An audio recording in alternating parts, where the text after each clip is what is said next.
বিসমিল্লাহির রহমানির রহিম। সম্মানিত প্রিয় বিনিয়োগকারী ভাই বোনেরা, আসসালামু আলাইকুম। শুভ সন্ধ্যা। 17 ডিসেম্বর রোজ বুধবার আজকের ইন্ডেক্স পর্যালোচনা এবং আপনাদের স্টক নিয়ে সংক্ষিপ্ত পরিসরে আলোচনা করার জন্য হাজির হয়েছি। আশা করি আপনারা সকলেই শারীরিকভাবে সুস্থ আছেন। মানসিকভাবে এই মুহূর্তে বিনিয়োগকারী যারা আমরা মার্কেটে আছি বিচলিত এবং অনেক চিন্তিত, বলার অপেক্ষা রাখে না।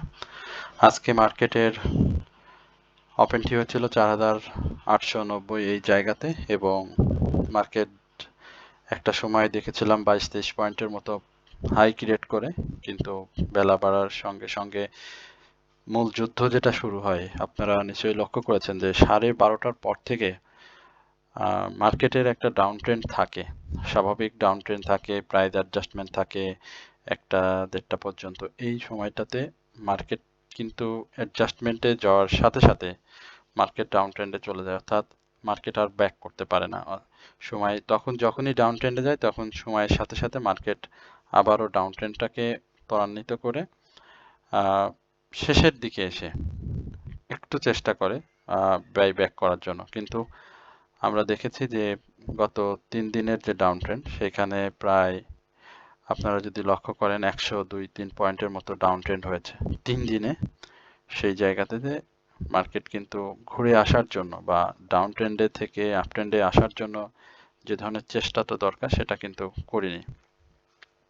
একই সঙ্গে মার্কেটের টার্নওভার ক্রমান্বয়ে কমে আসছে। গত দিনে আমরা টার্নওভার দেখেছিলাম 413 কোটি টাকা, আজকে সেটা কমেছে 375 কোটি টাকায়, অর্থাৎ আপনার যদি আমরা বলি 38 কোটি টাকা লেনদেন, 38 কোটি টাকা লেনদেন কিন্তু আজকেও কম হয়েছে।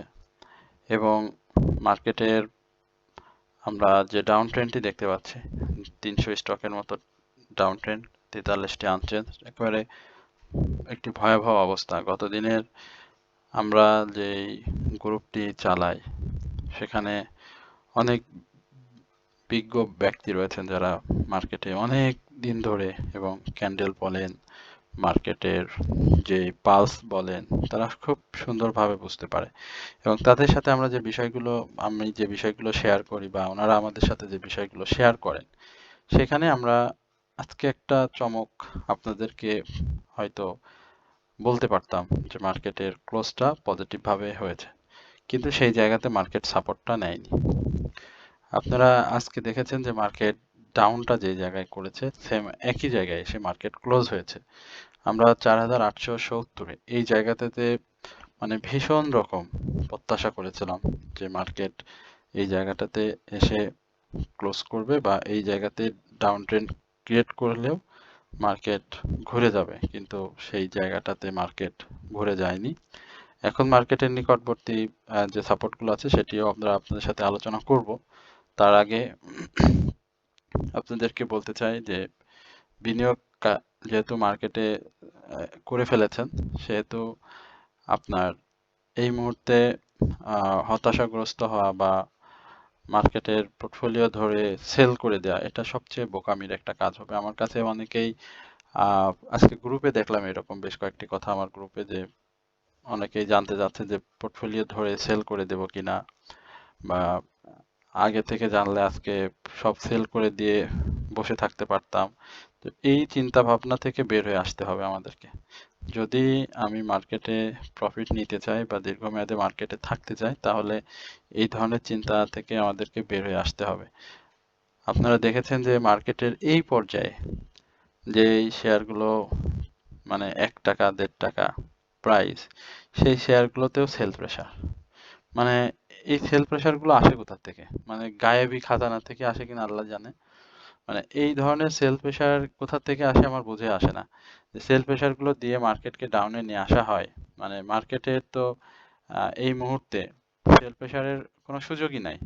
তাহলে সেল প্রেসার কোথা থেকে আসে আপনারা একটু বোঝার চেষ্টা করবেন নিজে থেকেই। আর আমাদের যে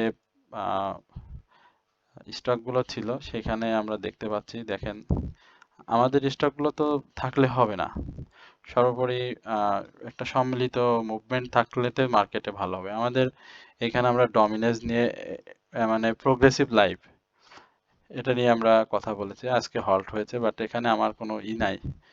ডমিনেজ, আপনারা নিজেরা যারা আমাকে অনুসরণ করেন বা আমার চ্যানেলে আলোচনা শোনেন, তারা দেখেছেন যে ডমিনেজটা আমরা কবে আলোচনা করেছি। আমরা সায়াম কটন নিয়ে আলোচনা করেছি, জেনেক্সিল পরপর 2 দিন আপনাদের সাথে আলোচনা করেছি। গতকালকেও আলোচনা করছি, তার পূর্বে মঙ্গলবারে সোমবারেও আমরা জেনেক্সিল নিয়ে আলোচনা করেছি। সায়াম কটনের কথা তো একটু আগে বললাম, রহিমা খালা বলে সম্বোধন করি, তাই না? তারপরে রহিম টেক্সট, আমরা কথা বলেছি রহিম টেক্সের, সেটাও আজকে মুভমেন্ট করেছে। ছোট ছোট 2-4টি স্টক মুভমেন্টে ছিল, কিন্তু সেই ধরনের প্রাইস অ্যাকশন কিন্তু হয়নি। আমরা সেক্টরের কথা যদি চিন্তা করি, সেখানে প্রায় কয়েকটা দিন ধরে দেখছি 6-7টা সেক্টরের কোনো মুভমেন্টই নাই, একেবারেই জিরো। আজকেও দেখতে পাচ্ছি 6টা সেক্টরের কোনো নাই। তারপরে এই যে এইখান থেকে যদি দেখেন, telecommunication, cement, ceramic sector, IT sector, মুভমেন্টই নাই। 2-1টা স্টক, মানে খুবই কম। আচ্ছা, আইটি সেক্টরে যে একটা স্টক ওদের রেকর্ড ডেটের কারণে জেনেক্সেলে ছিল, যেটি গতকালকে বলেছিলাম যে 17% আয় বৃদ্ধি পেয়েছে, বিভিন্ন ইস্যু কেন্দ্রিক জেনেক্সেলে একটা মুভমেন্ট থাকবে, তো সেটা হয়েছে। ইন্স্যুরেন্সটা সেক্টর বা ইন্স্যুরেন্সের কথা যদি বলি, যে ইন্স্যুরেন্সটা যাদের বিনিয়োগ রয়েছে, এখানে আরো একটু কারেকশনে যাওয়ার সম্ভাবনা রয়েছে। তো আশা করি এই বিষয়টাও আপনারা একটু মাথায় রাখবেন। এছাড়াও আমরা দেখি আজকে নোটিশ কি কি আছে সেটাও একটু দেখি। আপনারা নিজেরাও একটু দেখেন, ইউনিয়ন ব্যাংকের একটা ইয়ে আছে, সিলভা ফার্মাসিউটিক্যালস এর আম, আহ, নিরীক্ষিত আর্থিক বিবৃতিযোগ্য মতামত দিয়েছে। তারপরে মেট্রো স্পিনিং, তারপর জিএইচসিএল, এটারও একটা বিবৃতি আছে। বিবিএস ক্যাবলস এর একটা নিরীক্ষিত আর্থিক বিবৃতি রয়েছে, যেটি অনুচ্ছেদে তারা ব্যাখ্যা করছে, তাদের ওয়েবসাইটে গেলে দেখতে পাবেন। মুভমেন্টে যাওয়ার জন্য কিছু কিছু নিউজ এখন দিচ্ছে, ছোট ছোট মুভমেন্ট দিবে আবারও। মানে আমার কাছে যেটা মনে হয় যে ধরানোর একটা প্ল্যান চলতেছে। আমি ভাই খুব স্পষ্টবাদী কথাবার্তা বলি।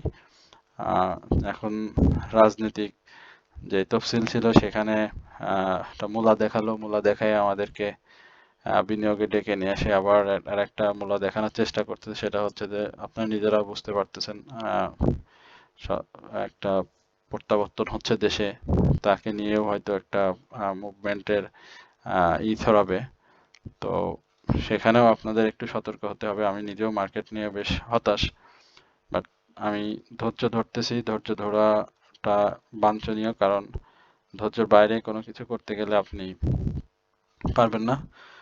3 ইনসাইডার ডাউন ট্রেন্ডের কথা বলেছিলাম, একেবারে সুন্দরভাবে ইনসাইডার ডাউন ট্রেন্ড ক্রিয়েট করেছে, বাট সাপোর্টে নিয়েছে। এই সাপোর্টগুলো খুব বেশি টেকসই হবে না, এক কথায় বলি। এই সাপোর্টগুলো খুব বেশি টেকসই হবে না। গত দিনের এই সাপোর্টের কথা বলেছিলাম, এই যে এইখানে একটা সাপোর্ট বলেছিলাম, সেটাও ভেঙে ফেলছে। এখন এই ধরনের সাপোর্টের 4,840 থেকে 4,831-30 যদি বলি, এই সাপোর্টটা এখন কালকের জন্য আমি মনে করি খুব কার্যকর হবে। এবং এই সাপোর্ট থেকে মার্কেট না ঘুরে গেলে হাত পা গুটিয়ে বসে থাকার জন্য বলবো বিনিয়োগকারীদের। এখানে হিস্টোগ্রামের বাদ ধূসর হয়ে আসছে,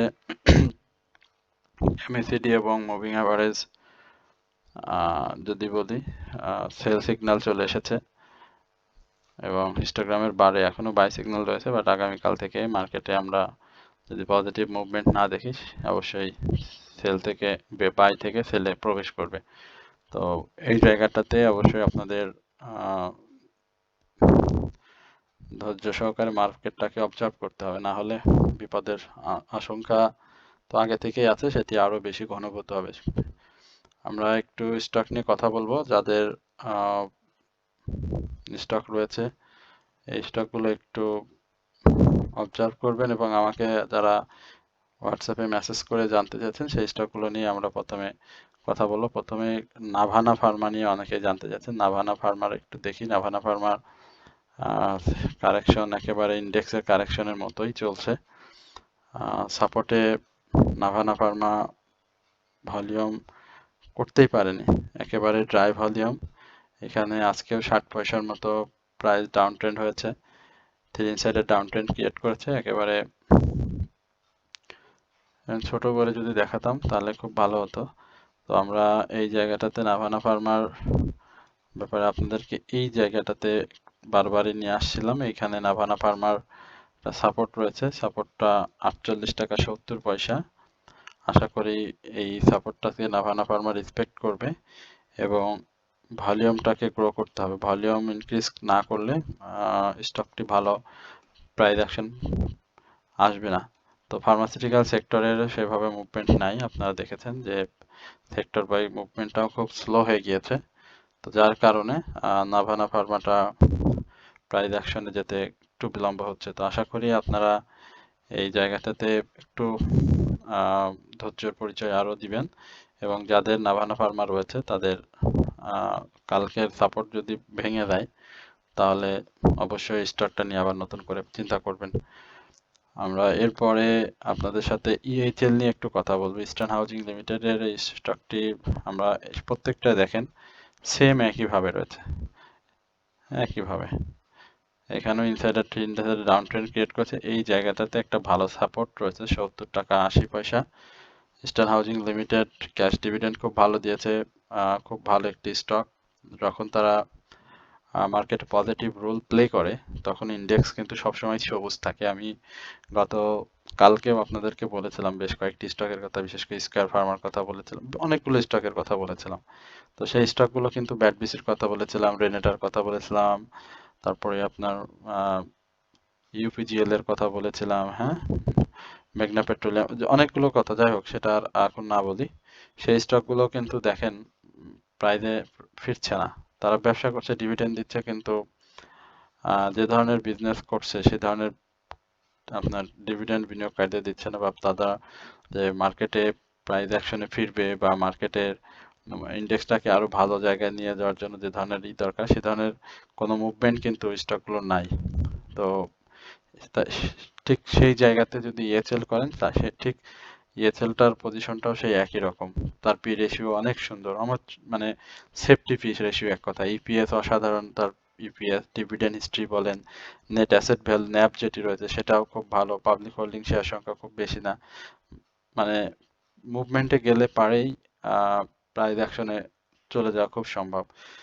তো সেই মুভমেন্টগুলো নাই এখানে। 73 টাকার উপরে ইস্টার্ন হাউজিং লিমিটেডকে অবশ্যই ক্লোজ করতে হবে এবং সেই ক্লোজটা যত সময় না হচ্ছে ভলিউম সহ সেই মুভমেন্টটা আমরা, কাঙ্ক্ষিত মুভমেন্টটা অবশ্যই পাবো না। তো যার কারণে আমি বলবো যে ভলিউম দেখে তারপরে আপনি অবশ্যই বিনিয়োগ করবেন। এখনো রয়েছে, এমন যে না যে বায়ার লেস হয়ে গিয়েছে, বায়ার রয়েছে, বাট সেটা খুবই আনাগোনা কম।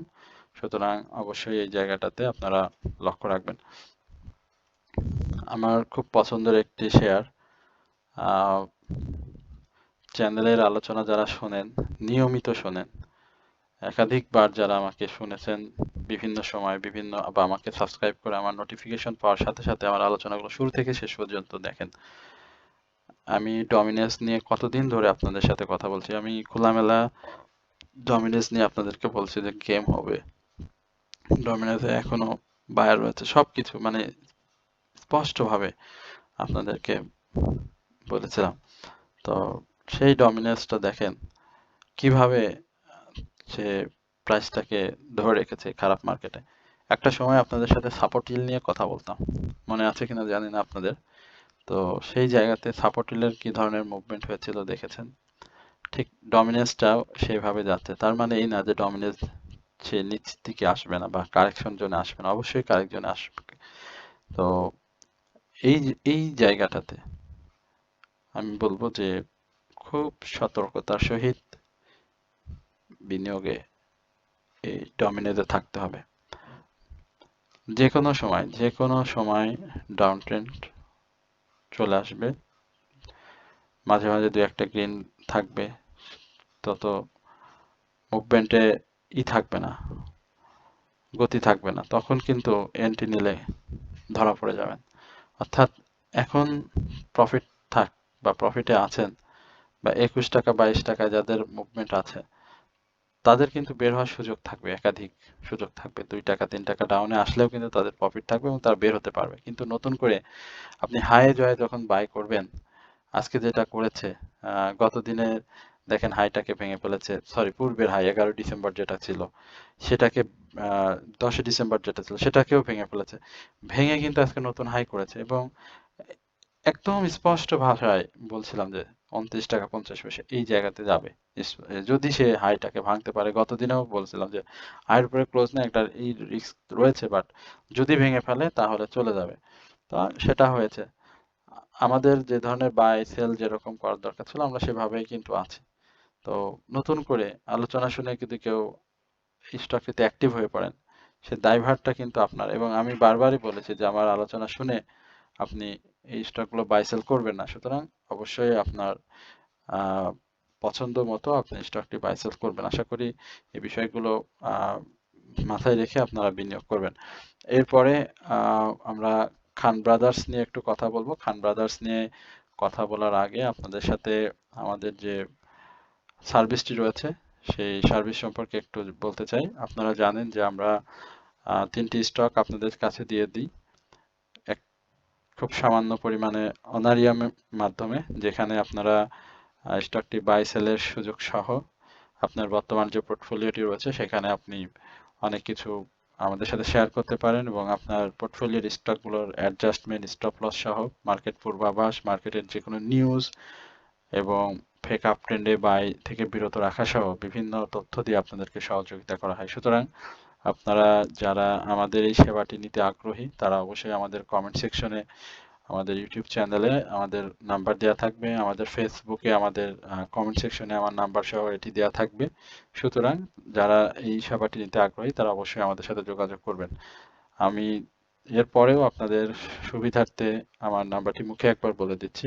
আশা করি আপনারা এটি আহ, সংগ্রহ করে আমাদের সাথে যোগাযোগ করবেন। আমার হোয়াটসঅ্যাপ নাম্বারটি হচ্ছে 0194914146 এই নাম্বারটিতে আমার হোয়াটসঅ্যাপ রয়েছে। আপনারা এখানে নক করলে বিস্তারিত জানতে পারবেন। খান ব্রাদার্স নিয়ে একটু কথা না বললে না। আজকে দেখছেন কি ধরনের একটা মার হয়েছে খান ব্রাদার্সের। খান ব্রাদার্স নিয়ে কি বলানি, খান ব্রাদার্স নিয়ে অনেকবার আপনাদেরকে বলেছি যে ডিভিডেন্ড পরবর্তী সময় স্টকটি ভালো হওয়ার সম্ভাবনা ছিল, বাট সেই জায়গাতে সে তার প্রাইসটাকে ধরে রাখতে পারেনি। একেবারে টানা ডাউন ট্রেন্ড যখনই শুরু করেছিল তখনই আপনাদেরকে বলেছিলাম স্টকটি থেকে বের হয়ে যেতে। যারা বের হয়েছিলেন তারা আহ, আবারও নতুন করে এন্ট্রি নেওয়ার জন্য বিভিন্ন সুযোগ খুঁজেছিলেন, কিন্তু এন্ট্রি নেওয়ার কোনো সুযোগ দেয়নি স্টকটি। পরবর্তীতে আমি একটা সময় দেখেছি 68 64 এই লেভেলে অনেকেই এন্ট্রি নিয়েছিলেন এবং কিছুটা প্রফিটের সম্ভাবনা ছিল এবং তারা কিছু প্রফিট নিয়েছেন। এই স্টকটি 10% ক্যাশ ডিভিডেন্ড দেওয়ার সাথে সাথে তারা ফার্স্ট কোয়ার্টার ইপিএসটাও কিন্তু ভালো দিয়েছিল এবার। তো পরবর্তী সময়ে আমরা বারবার আপনাদেরকে বলেছিলাম যে 53 টাকা এই লেভেলটা যখন স্টকটি ভেঙে ফেলবে তখন কিন্তু স্টকটি ডাউন ট্রেন্ডে চলে আসবে। এবং আপনারা এর আগেও স্টকটি দেখেছেন যে বিভিন্ন সময় ডাউন ট্রেন্ড করার পরেও সে কিন্তু মুভমেন্টে যাওয়ার চেষ্টা করেছিল এবং একটা মুভমেন্টে ছিল। আজকে সে ডাউন ট্রেন্ড করেছে এবং গতদিনেও 2 টাকা 70 পয়সা, 14 ডিসেম্বর 1 টাকা 70 পয়সা সহ সে ডাউন ট্রেন্ড করেছে। এখন এই জায়গাটাতে স্টকটি যখনই আহ, এই যে 52 53 টাকা সাপোর্ট ভেঙে ফেলে তখনই 48 টাকা, সরি পরবর্তী আমি 48 টাকার কথা বলছিলাম যে 53 টাকা ভেঙে ফেললে এই জায়গাতে 48 টাকা আসার সম্ভাবনা খুব প্রবল স্টকটির, এবং আজকে সেটা 47 টাকায় করে 52 সপ্তাহের যে ডাউন ট্রেন্ড, সর্বোচ্চ ডাউন ট্রেন্ডটি সে স্পর্শ করেছে। এখন এই জায়গাটাতে যদি সে আগামী দিনে ডাউন ট্রেন্ড ক্রিয়েট করতে থাকে তাহলে সে কোথায় যাবে? সে যাওয়ার জায়গাটাও তাকে নির্ধারণ করে ফেলেছে। সে 45 টাকার আশেপাশে চলে যাবে এবং 45 টাকার এই জায়গা থেকে 47 টাকা 90 পয়সা সে একটা মুভমেন্ট দিবে এবং এইখানটাতে বলবো যে কেউ যদি বাই করতে চান তাহলে আপনি বাই করার একটা সুযোগ পেয়ে যাবেন। তো হিস্টোগ্রামের বারে দেখেন অলরেডি সে বাই সিগনালে থাকলেও আহ, মানে খুব খারাপ একটা অবস্থানে রয়েছে, একেবারে ধূসর, ছোট হয়ে গিয়েছে। আজকে যে ভলিউমটা করেছে আজকের এই ভলিউমে কিন্তু হিউজ সেল প্রেশার ছিল, 14 লক্ষর মতো সেল প্রেশার ছিল স্টকটিতে। তো এই জায়গাটাতে দেখেন কিভাবে ডাউন ট্রেন্ডটা হয়েছে। যেমন আমাকে সবাই বলে যে ভাই এই খান ব্রাদার্স কি তার গ্যাপ পূরণ করেছে কিনা। এখানে গ্যাপ পূরণ করাটা আসলে খুব হাস্যকর একটা ব্যাপার, বিশেষ করে খান ব্রাদার্সের জন্য। খান ব্রাদার্স কোথায় ছিল, আমরা যদি আমি একটু বিস্তারিতভাবেই আপনাদেরকে যদি বলি যে খান ব্রাদার্সের কোথায় ছিল আর খান ব্রাদার্স কোথায় গিয়েছিল, তো সেই জায়গাতে আমরা চলে আসছি, তাই না? এই যে খান ব্রাদার্সে চলে আসছি, খুব বেশি দিন তো আগের কথা না, 5 টাকা 50, আমার খুব মনে আছে। এই জায়গাগুলোতে আমি বাই করছি। এই যে বাই জন এই যে যাচ্ছে, হ্যাঁ, দৌড়, ঠিক আছে। তো সেই জায়গাতে আপনি যদি গ্যাপ খোঁজার চেষ্টা করেন তাহলে খুব বোকামি। এই যে দেখেন, এই যে দেখছেন এখানে 46 টাকা 30 পয়সা ক্লোজ লো, এবং ক্লোজ হচ্ছে 47 টাকায়। আরেকটু আসেন, আরেকটু আমরা আসি, এই যে 43 টাকা 10 পয়সা, তার নিচে আসছে হচ্ছে 35 টাকা। হ্যাঁ, তো আপনাকে এই জিনিসগুলো ভাই মাথায় রাখতে হবে, না হলে এই যে লাইফ সার্কেল দেখেন সব 14-15 টাকার একটা জিনিসের যে ধরনের মুভমেন্ট হয়েছে, তো সেই মুভমেন্টটা তো একটু কারেকশনের আপনার বাকি থাকে না, মানে তার তো ওই ইটার বাকি নাই, মানে তার গ্যাপ পূরণ করার তো মানে অভাব নাই, তার গ্যাপ পূরণ করতে করতে জীবন শেষ। তো এই গ্যাপটা তো এখন আপনি ওইটা আমরা বলতে পারবো না যে ভাই গ্যাপ পূরণ কবে বা কবে শেষ হচ্ছে। এই যে তো এই সাপোর্ট গুলো ভাঙলে বিপদ, সাপোর্ট গুলো ভাঙলে সে মানে পূর্বের জায়গায় সে ফিরে যাবে। যার কারণে আহ, আমি মনে করি যে একটু সময় দিয়ে আহ, স্টকটিতে বিনিয়োগ করবেন। আগেই হুট করে বিনিয়োগে গেলে কিন্তু ধরে মানে ধরা খাওয়ার সম্ভাবনাটা 99%, এই আর কি। তো আমরা খান ব্রাদার্স নিয়ে আর বেশি আলোচনা করলাম না, অনেক আলোচনা হলো খান ব্রাদার্স নিয়ে। এরপরে আমাদের টেক্সটাইল সেক্টরের আরো বেশ কিছু স্টক ছিল। কাকটাইল টেক্সটাইল নিয়ে একটু, কেটিএলটা নিয়ে একটু কথা বলি। কেটিএলটা নিয়ে খুব জরুরি আলোচনা। আমাকে কয়েকবার বলছিলেন যে ভাই একটু বিস্তারিত জানানোর জন্য। কেটিএল এর ব্যাপারটা হচ্ছে যে আহ, সে তো কি বলবো, এখন ডাউনে আসার একটা চেষ্টা করবে, হ্যাঁ। এই ডাউনটাতে 11 টাকা 40 পয়সা, ছোট ছোট ডাউন থাকবে, খুব বেশি মানে একেবারে মানে ক্ষিপ্র গতিতে নিচে চলে আসবে এরকম না, মানে ধীরে ধীরে আসবে। এর আগেও তো বলছিলাম যে সে কি ধরনের ডাউন ট্রেন্ড আসবে, বাট সেই ডাউন ট্রেন্ডটা তো অলরেডি সে করে ফেলেছিল।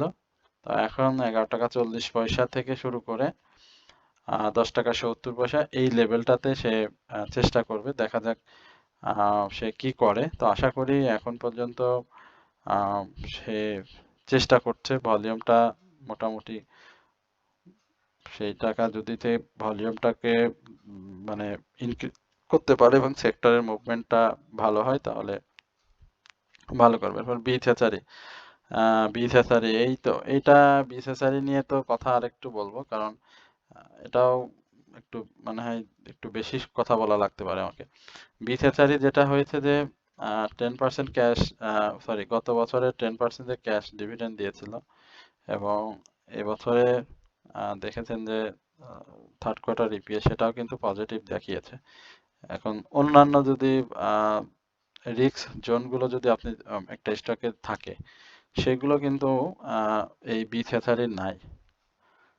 মানে পি রেশিওর কথা যদি চিন্তা করেন, ইপিএস এর কথা যদি চিন্তা করেন, সবই ভালো কিন্তু মুভমেন্ট নাই। মুভমেন্ট না থাকার কারণটা তো আপনারাই ভালো জানেন, বাজারই ভালো, মুভমেন্ট নাই।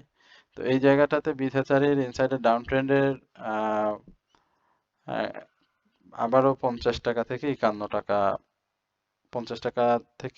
টাকা, এই জায়গাটাতে একটা মুভমেন্ট হবে যেখানে সে 48 টাকায় অবস্থান করছে।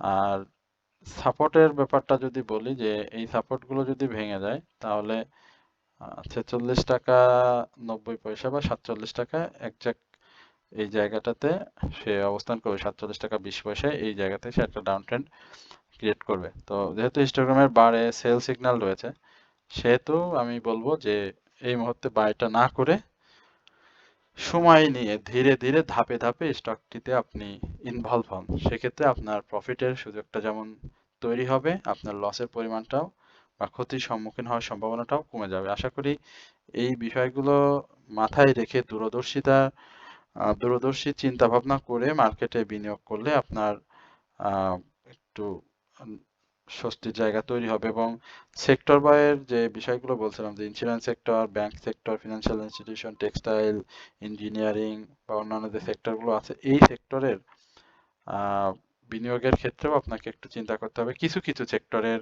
যদি কারেকশন জোনটা শুরু হয়ে যায় বা কারেকশন জোন অলরেডি মনে করেন যে বাই থেকে সেলে ঢুকে যায়, বাট প্রাইসটা আরো ডাউনে চলে আসছে, আপনি সেই জায়গাতে যদি হুট করে এন্ট্রি নিয়ে ফেলেন তাহলে কিন্তু এই স্টকগুলো আরো ডাউনে চলে আসবে। সুতরাং আপনার তখন প্রফিট করাটা কঠিন হয়ে যাবে। তখন আপনার চিন্তা করতে হবে অ্যাডজাস্টমেন্টে, না হয় স্টপ লসে। তো এই বিষয়গুলো মাথায় রেখে আপনারা বিনিয়োগ করবেন। এছাড়াও অবশ্যই আমার চ্যানেলটি সাবস্ক্রাইব করবেন। যারা আমাকে নিয়মিত দেখেন তাদের সবাইকে আন্তরিক ধন্যবাদ এবং কৃতজ্ঞতা প্রকাশ করছি। দেশ ও দেশের বাইরে যারা আমার সঙ্গে আমাকে চ্যানেলটি অনুসরণ করেন এবং আমার সাথে নিয়মিত যোগাযোগ রাখেন, যারা অনারিয়ামের মাধ্যমে 3টি স্টক নিয়েছেন, সামান্য অনারিয়ামের মাধ্যমে পোর্টফোলিও ম্যানেজমেন্ট সহ অন্যান্য যে সুবিধা গ্রহণ করছে না বা সুবিধাটি আমরা আপনাদেরকে সরবরাহ করছি, তাদের সবার প্রতি আমার ভালোবাসা এবং কৃতজ্ঞতা রইল। আশা করি আপনারা সকলেই আমাদের সঙ্গে থাকবেন এবং আপনাদের মার্কেট পরিস্থিতি অনুযায়ী যে ধরনের সহযোগিতা প্রয়োজন সেটা আমরা সার্বক্ষণিক দেওয়ার চেষ্টা করব। তো সকলে ভালো থাকবেন, চ্যানেলটি সাবস্ক্রাইব করবেন লাইক, কমেন্ট, শেয়ারের মাধ্যমে। এই বলে আজকের আলোচনা এখানে শেষ করছি। আসসালামু আলাইকুম ওয়া রাহমাতুল্লাহি ওয়া বারাকাতুহু।